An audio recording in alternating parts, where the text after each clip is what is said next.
This, our country and all its people, could be in danger of nuclear attack in minutes by enemy missiles, in hours by enemy aircraft. Our cities, our farms, our factories. Prime target would be our air bases. With all our aircraft on the ground, our weapons of interception or retaliation not instantly available, we might face another and infinitely more costly Pearl Harbor.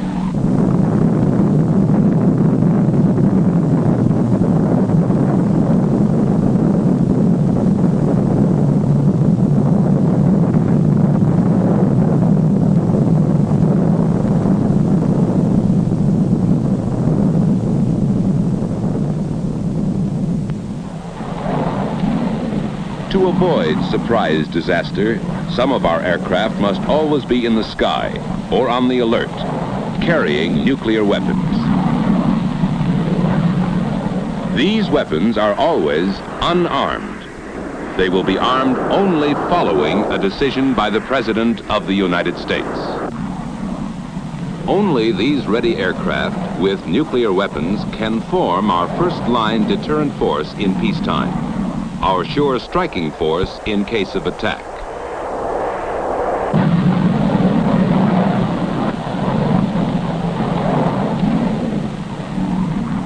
We, the American people, understand and accept this necessity for our survival. But we want to know the facts about one question. Do we live in danger of nuclear explosion and radioactive fallout if one of these airplanes should crash, or one of these nuclear weapons accidentally drop? To give you the facts, the United States Air Force presents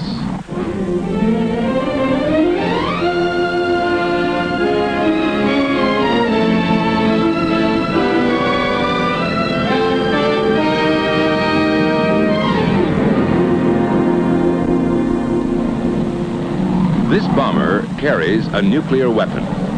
It is a well-designed, carefully maintained, skillfully flown airplane. But airplanes just like it have crashed and burned. There was no nuclear explosion, no radioactive fallout. These are the facts. The bombardier watches over controls as safe as human ingenuity can make them to prevent accidental bomb release. But nuclear weapons have been dropped inadvertently. There was no nuclear explosion, no radioactive fallout. These are the facts. And specially instrumented aircraft verify these facts in a continuing nuclear safety program that tests our nuclear weapons under controlled conditions that simulate every conceivable hazard. Vital to this nuclear safety program is Air Force Special Weapons Center at Albuquerque, New Mexico.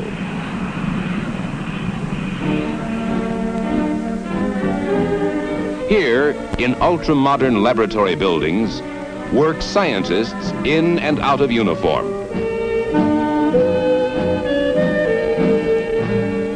They work with the incredibly complex equations of nuclear physics, which derive from Einstein's famous relationship of mass to energy. These cryptic figures, programmed into lightning-fast computers, are the theoretical base upon which these scientists, together with those of the Atomic Energy Commission, can build nuclear weapon safety.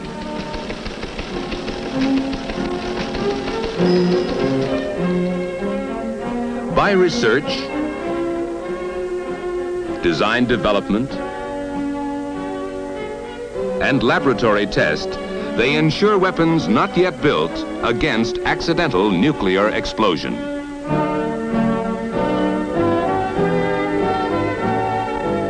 They have been doing this successfully since 1945 in safety conferences with other Defense Department agencies and the Atomic Energy Commission. In 13 years, there have been a few accidents, but not one has resulted in nuclear explosion or radioactive fallout. These are the facts. What keeps our nuclear weapons safe? To understand why there has never been an accidental nuclear explosion, you must first know how these explosions can be produced, the general principles of nuclear explosions.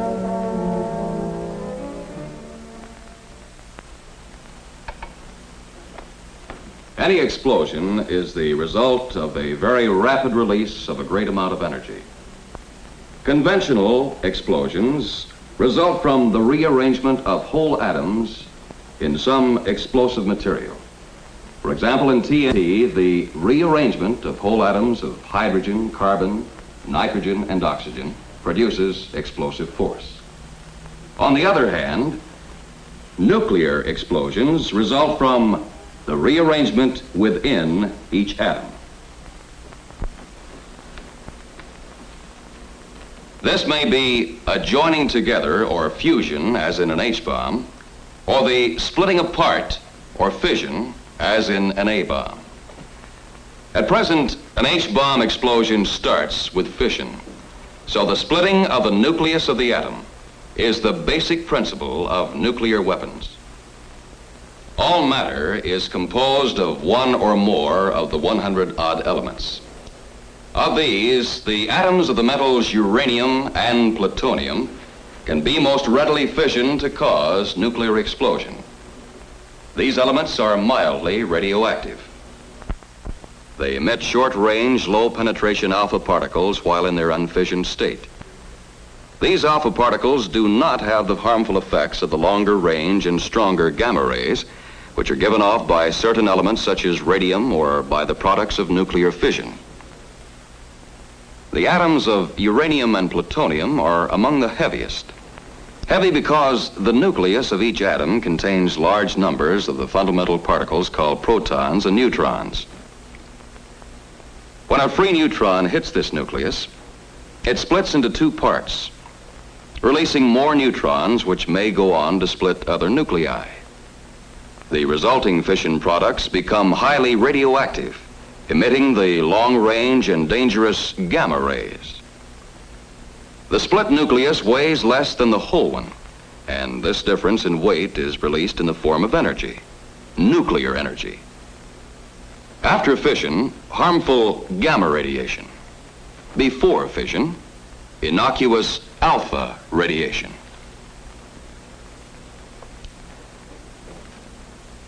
To build up a nuclear energy release, the fissionable material must be of a certain size, shape, or density. Then one of the neutrons escaping from a split atomic nucleus will, in turn, split another, and a chain reaction is set up. The mass is now releasing nuclear energy, but not quickly enough to cause a nuclear explosion. This condition is called critical. If the mass is now suddenly increased, so that more neutrons are trapped each time an atomic nucleus is split, a multiplying chain reaction is maintained. Now the mass is supercritical, causing a nuclear explosion. Density of the fissionable material can be as important as mass in building up a nuclear explosion. The same sphere can be compressed so that the atoms are closer together and neutrons split more atomic nuclei, making the smaller mass critical. If compressed still more, a multiplying chain reaction sets in, causing the mass to become supercritical in a nuclear explosion. Nuclear weapons make use of both of these principles. A gun-type device can increase the mass of fissionable material to a supercritical state instantaneously. One subcritical mass is propelled forcibly into another by an ordinary powder charge. The increased mass becomes supercritical. A multiplying chain reaction builds up until the nuclear explosion. Obviously, if any mechanical device keeps these two subcritical masses apart, the weapon is nuclear safe. Applications of this fact prevent accidental nuclear explosions in gun-type weapons. Another kind of nuclear weapon is the implosion type. It compresses the fissionable material to greater density to make it supercritical. To do this, the sphere is enclosed by a shell of ordinary explosive designed to direct its explosive force inward. This effect is called implosion. The detonators attached to the explosive are connected to a complex firing device which can fire every detonator simultaneously. When all the explosive is detonated simultaneously, the nuclear material is compressed into a supercritical mass, which results in a nuclear explosion. Implosion-type weapons are nuclear safe because only the specially designed firing device can produce the simultaneous detonation of all the ordinary explosive, a deliberate effect possible only by the precise firing mechanism. Should a single detonator be fired accidentally, whether by malfunction, crash impact, or fire, the explosive would not provide the all-around compression necessary for implosion. Instead, it might push the nuclear material out of the shell, break it into small pieces, or even burn it. This unfissioned material emits only alpha particles because no nuclear explosion has taken place. These alpha particles do not penetrate the skin. The simplest precautions can prevent their intake into the body, and the simplest cleanup measures can remove them. So you see, each type of nuclear weapon has its own safeguards against accidental nuclear explosion. These are the facts. And they are based upon practice as well as theory. Specially instrumented aircraft fly the tests that verify what happens inside a weapon, what accident hazards the nuclear components may have to withstand.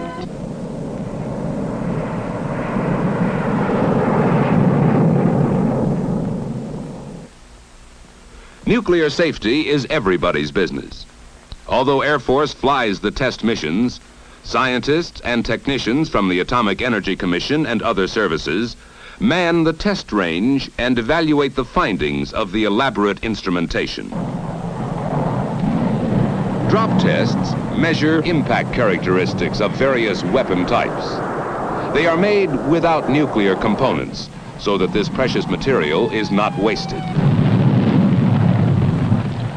They supplement the detonation tests that have been made with the complete nuclear weapons.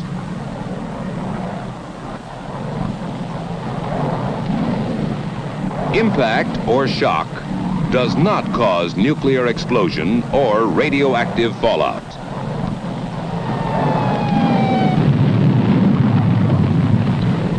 What has exploded is the ordinary explosive, which is an essential part of nuclear weapons. The ordinary explosive in a nuclear weapon can be a hazard, exactly as in a conventional bomb. Depending upon the amount and location of the explosive and the speed and height of the drop, we may experience a variety of ordinary explosions. Large ones, small ones, or none at all from impact of the bomb.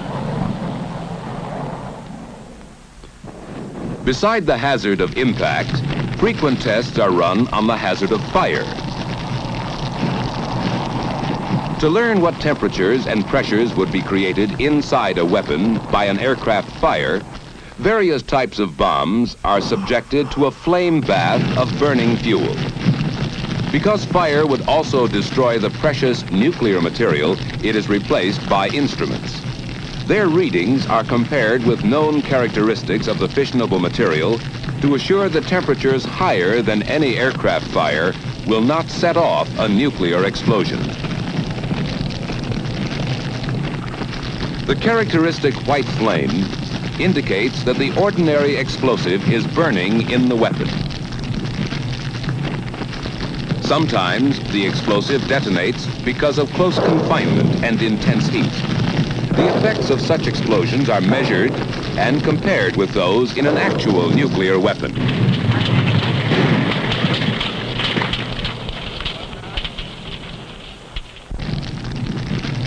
Fire and ordinary explosives do not create the conditions necessary for nuclear explosion. These are the facts. And on the vast desert ranges of the Atomic Energy Commission, the facts are verified by safety testing live prototypes of all new weapons before they go into production for our stockpile. The tests are costly in money and manpower, even more costly in the fissionable materials on which our nuclear strength depends.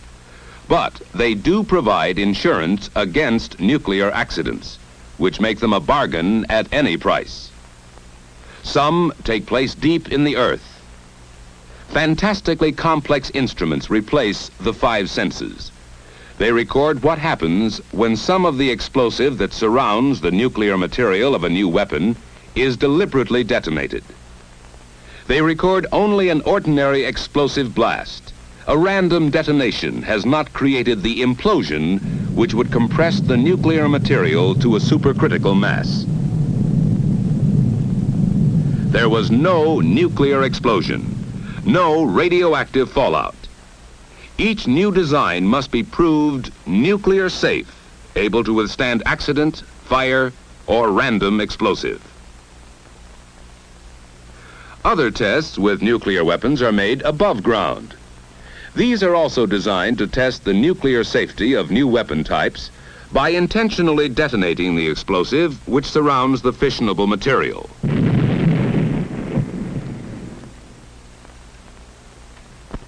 Sometimes these tests also provide data on the side effects to be expected if the fissionable material is broken up by the explosion. Air samplers and test pads are used to gauge the area, intensity, and duration of these side effects. In this way, they learn not only what does not happen when a charge is deliberately fired, but what does.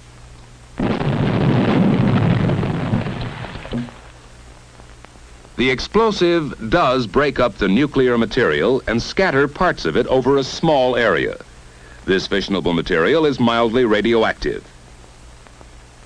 If the explosion or fire should suspend any of this material in dust or smoke, it should not be inhaled or otherwise taken into the body in quantity. That is why the trained monitoring and cleanup crews may wear respirators until air samplers or alpha counters have determined that no injurious concentration exists.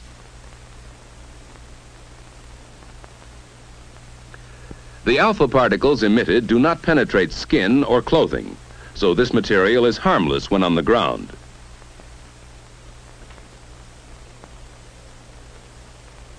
Only simple cleanup measures are necessary, plus an effort to find and save the valuable material. The findings from all tests set up to measure possible radiological hazard are no external radioactive hazard from material on the ground, slight radioactive hazard from prolonged inhalation of material suspended in a small area near the accident, but none from the short exposures necessary for firefighting, rescue, or cleanup of the small area involved. These are the facts. Facts that have dispelled the fearsome myths about accidents involving nuclear weapons. For anyone near an accident, whether or not the crashed airplane carries a nuclear weapon, here are the safe and simple rules. Stay away from the crash unless you are needed for rescue. Bystanders endanger themselves and hamper others. To be safe, keep at least a quarter of a mile away from any burning airplane. At this distance, you are safe from the flames, which may explode the jet fuel, from detonating explosives, and from flying debris. These are the real dangers in rescue or firefighting, as they have always been. The trained men who bear these responsibilities know how to do their job and get quickly away from all these hazards. After the emergency is over, the area is monitored for radioactive material and, if necessary, cleaned up by specially trained teams. Other specialists care for burned or undetonated pieces of ordinary explosive. Until this is done, access to any crash area is controlled to prevent accidents and speed up the work. The tests you have seen have proved the safety of our nuclear weapons program over and over again. But the grim reality is the payoff. How safe is a nuclear bomber coming in for a crash landing?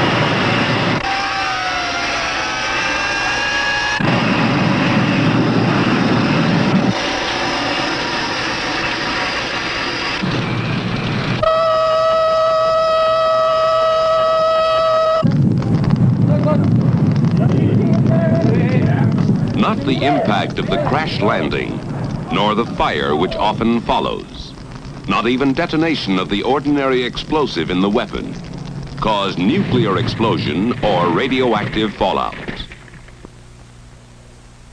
The safety that was designed in during research, built in during development, proved in the laboratory and on the range, has withstood the ultimate tragic test. These are the facts. They prove that you, the American people, can stay both safe and strong. Safe because the weapons your Air Force must carry have been tested nuclear safe. The possibility of an accidental nuclear explosion is so small as to be practically non-existent. Strong because an Air Force, nuclear armed and combat ready, stands guard against surprise attack. Under this shelter, you and your family may live in peace, free from the fear of nuclear accidents.